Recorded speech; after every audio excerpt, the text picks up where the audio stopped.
Hey, it's time for Lance, the Dragon Master, in a generation that only had one line of Dragon Pokemon, which kind of put him in the same boat as Agatha, who was a Ghost-type trainer in a generation that only had one line of Ghost Pokemon.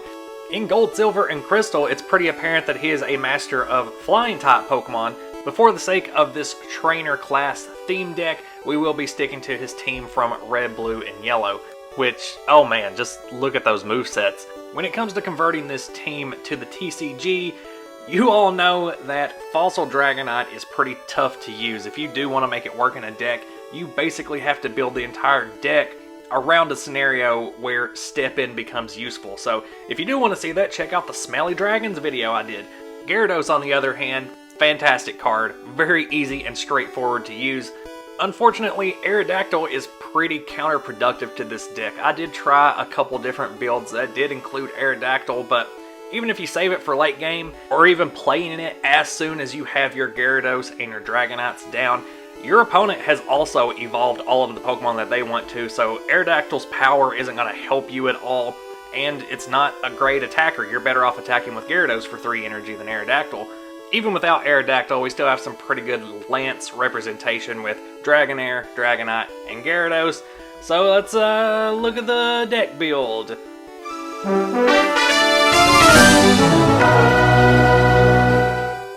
Full playset of Dratini. If Lance is the Dragon Master, we gotta load him up on some dragons from Gen 1.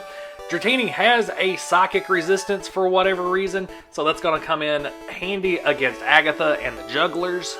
You can attack for 1 colorless energy, which is pretty good, kind of makes up for the low HP.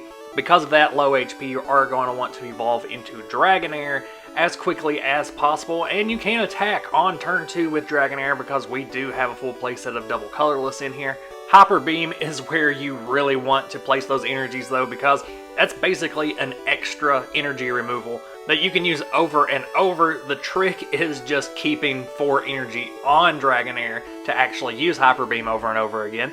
Within the normal base Fossil metagame, Dragonite doesn't really have a good niche, but in these trainer class theme deck formats, it's actually not bad, mainly because it is so bulky. You don't see Pokemon with HP as high as Dragonite or Gyarados, so a big part of the viability of the Lance theme deck is the high HP Pokemon, and the fact that Dragonite resists fighting type, as does Gyarados, so Bruno doesn't really stand a chance without continuously using Gust and dropping plus powers to knock out those Dratinis and those Magikarps before they can evolve. And Gyarados is just an absolute powerhouse. It's a stage 1 with 100 HP that can deal 50 damage for 3 energy with no drawbacks at all. A second turn Gyarados is going to be a dud because you can't really attack, but you can't really risk leaving an unevolved Magikarp in the game, but it more than makes up for evolving into a Gyarados, even if you can't attack because of the high HP, because of the fighting resistance.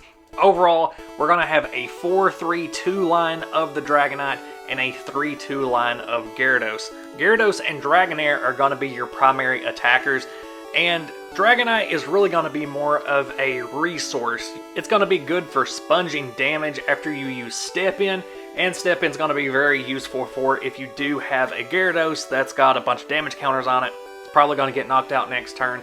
It costs a lot to retreat it, so it's better just to use Dragonite's Step In. Like I said, sponge some of that damage, get your Gyarados back onto the bench where it's safe. You can attack with Dragonite if you want to risk putting that much energy onto it, but if you're going to be using a 4 energy attack, then Dragonair's Hyper Beam is the way to go. It's just so disruptive. It's going to be a pretty standard trainer base, as you're really just going to be loading up Gyarados and attacking with it, using Dragonite's Step In when you need to retreat it, and then dropping DCEs and Hyper Beaming everything that has attacks that require more than 1 energy to stall out your opponent. The 4 Bill, 2 Oaks for your draw power. That is plenty to get the cards that you need. Get those evolution cards quickly so that you don't have your Magikarps and Dratinis KO'd first turn after your opponent drops some plus powers.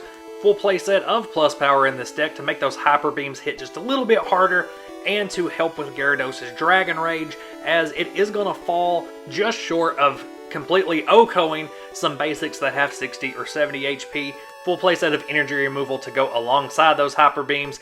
Couple of computer searches just in case you don't quite get the cards you need. couple copies of Last to try to stop your opponent's energy removals when you are trying to attach those double colorless energies and keep them attached. A few copies of Item Finder to recycle trainers.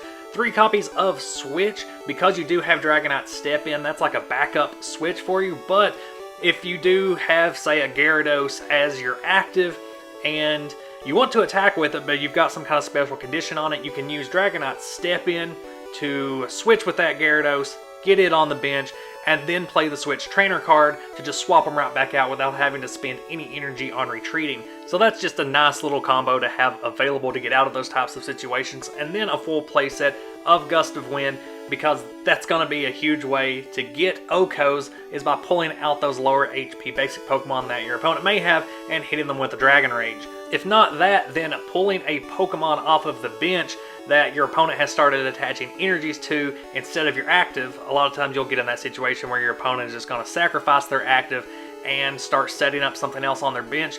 Use a Gust of Wind on that Pokemon, start hitting it with a Hyper Beam and detaching those energies. That way you're ruining their setup. Playset of those DCEs for your dragons, and then 14 water energy for your Gyarados as well as those dragons. That may seem like a lot of energy for this deck, but you have to remember that those double colorless energies are going to disappear pretty quick after you play them, and you're going to have to replace each of them with 2 water energy. If you want to go by Lance's Gen 2 team, Charizard can actually work in this deck, as it can utilize those water energies and those double colorless energies for a fire spin, and it's going to help cover the weakness of Gyarados. And its high retreat cost isn't going to be as much of an issue because you would have Dragonite Step-In power. You wouldn't be able to attack with Charmander or Charmeleon, so Charizard would be more of a one-off card. Maybe just go like 1 Charmander, 1 Charizard, and then run Pokemon Breeder so that you can evolve straight into Charizard, and that's also going to help you get access to Dragonite Step-In much earlier in the game. It's also worth mentioning that Lance does have his own series of Versus cards, all with some pretty gorgeous artwork, some pretty cool shadowy cross-hatching going on there. So if you did want to expand into the Gen 2 territory for your Lance deck, these could be a pretty cool inclusion if you can actually get your hands on them. This deck is the last trainer class theme deck that I had planned, but that doesn't mean that it's gone forever. If you've got other trainer classes that you would like to see, put them down in the comments and you might see them pop up in the future. And go ahead and let me know what you thought about this deck. How would you run it differently? What are your thoughts on the role-playing format in general? As always, thanks for watching. Stay tuned to the channel for more vintage Pokemon TCG content. Links to social media are in the description, and until next video, goodbye.